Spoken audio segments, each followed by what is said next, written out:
What is going on, my friends, and welcome back to the Crypto Catch Up. Of course, your number one place to catch up on crypto. Now, today we're going to be taking a quick look at Jasmy, as I do have a bit of a warning that I want to issue to you Jasmy holders, but don't you worry, it's not a big warning, a long-term warning, but it is quite a warning for the short to mid-term that I think you need to be aware of. And so with that said, let's not waste any more time at all, and let's get straight into the video. Now, guys, don't forget, if you do want to trade some Jasmy on up to 50x leverage, you can use the exchange link to Margex down in the description below. When you do sign up, you don't need the KYC, meaning you don't need to give them any of your personal information, and you don't need to use a VPN. You can just sign up, start trading, and you're going to get access to not only just up to $10,000 in rewards, but also a $500,000 Casper airdrop. So go check all that out down in the description below, and let's take a look at Jasmy. Now, before we focus in on what is happening with Jasmy's price, because there is a bit of an implication with Jasmy's price as well, I think it would be a little bit misguided to give some sort of prediction or expectation about Jasmy without first taking a look at kind of what the broad market and Bitcoin is doing, because currently we are still in Bitcoin season. It is not altcoin season yet, and that means that Bitcoin's still in charge of this market. And so having a good understanding of what's happening with Bitcoin will make it much easier for us to get the context of what can happen for Jasmy. I think we're at a spot in the market where you need to look at both of them. So looking at Bitcoin currently, what I have been paying the most amount of attention to, and what I've been the most concerned about, honestly, is the fact that at this given point for Bitcoin, we are seeing a ton of liquidations building to the downside for Bitcoin's price. Now, if you don't know what you're looking at right here, this is the Bitcoin liquidation map. And this quite simply just tells you how many liquidations will happen if Bitcoin's price goes down and how many liquidations will happen if Bitcoin's price goes up. And if the red line is higher than the green line, it means more liquidations will happen if Bitcoin's price goes down than up. And the problem with that is that this market will typically move in the direction of the most liquidations, because of course I think that there's lizard people out there who are trying to manipulate crypto and take it from you by liquidating you. That's my belief. And so because of that, in moments like this, when we see the 7-day like this, when we see the 30-day like this, and there's more liquidations to the downside than the upside, it becomes much more likely that this market will move towards those liquidations. And in a sense, Bitcoin will go down. Now, does it guarantee that Bitcoin will go down? No, of course, nothing guarantees that it will go down. But this has been one of the most accurate indicators that I've ever seen in my entire life. And so knowing that, of course, I do get a little bit concerned. Another couple things that are concerning me is that if we go to, say, the Crypto Fear and Greed Index, we made a quick move, guys. We were at a 22 on the Crypto Fear and Greed Index literally just about a week ago.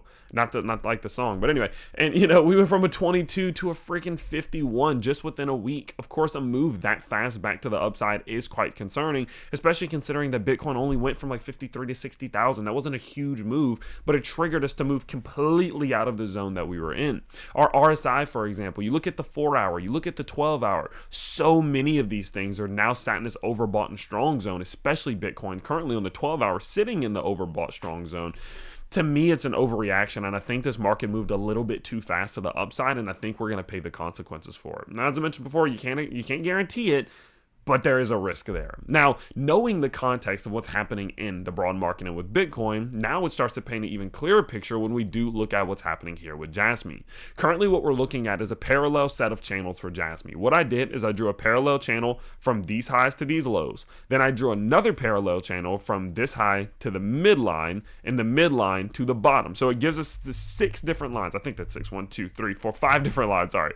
This line, the mid level of this top half, the half line, let's get that back up, there we go, the half line, the bottom half, then the bottom line, and it's all parallel. And the reason why that's important is because Jasmy likes to work in parallels. I don't particularly know why, it just does. Now, the way in which you can see that is that Jasmy has a history of revolving around these parallel lines.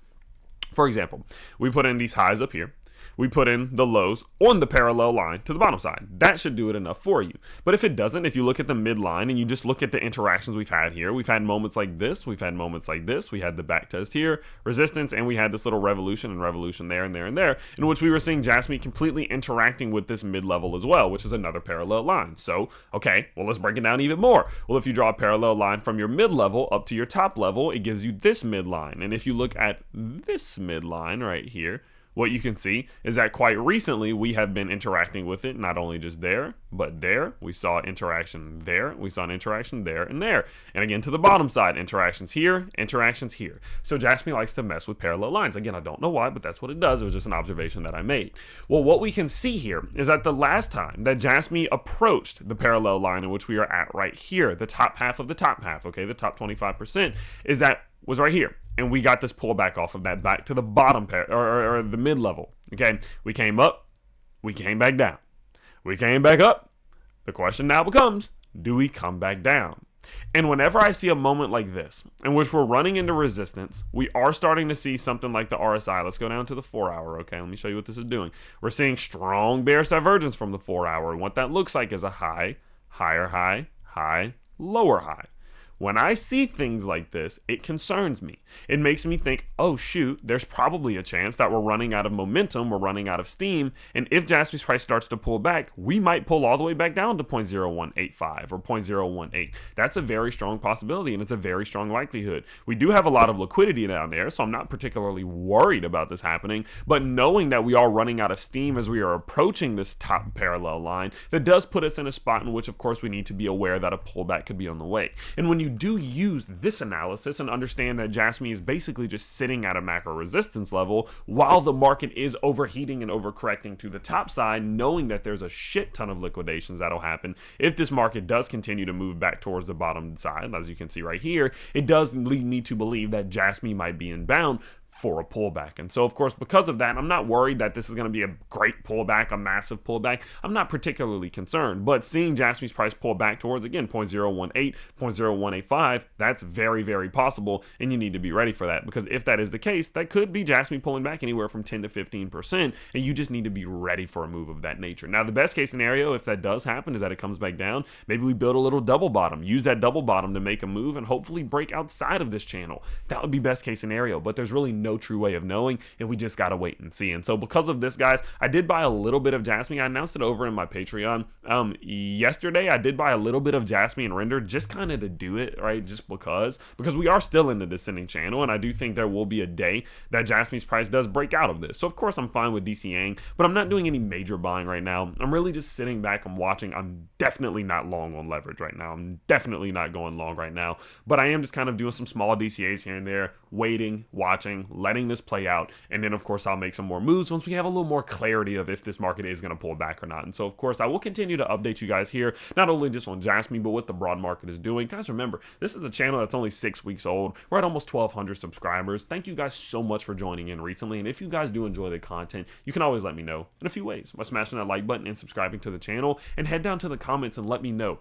are you buying Jasmy? Are you longing, shorting, holding? What's your current game plan? Are you long-term bullish? Are you long-term bearish? Let me know your current thoughts and thesis on Jasmy down in the comments below, and I can't wait to catch up with you all next time. Peace out, everybody.